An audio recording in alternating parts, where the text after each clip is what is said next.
Sachal news net work کی videos میں خوش آمدید۔ ناظرین، ویڈیو سے متعلق اپنی قیمتی رائے کا اظہار کمنٹ باکس میں ضرور کریں اور چینل کو سبسکرائب کریں۔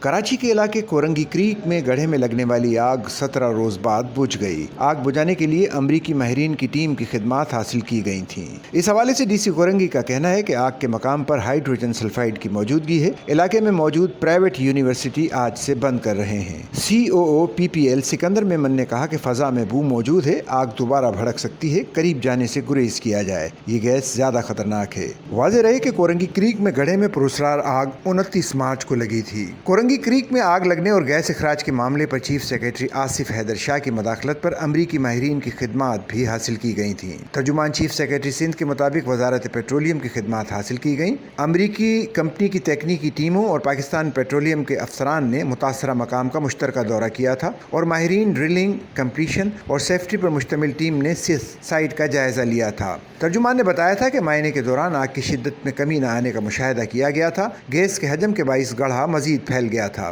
اور گرم پانی کا اخراج جاری ہے۔ گڑھے میں سیمنٹ بھرنے کی حکمت عملی پر عمل درآمد کے لیے بھی ماہرین نے مشاورت کی تھی۔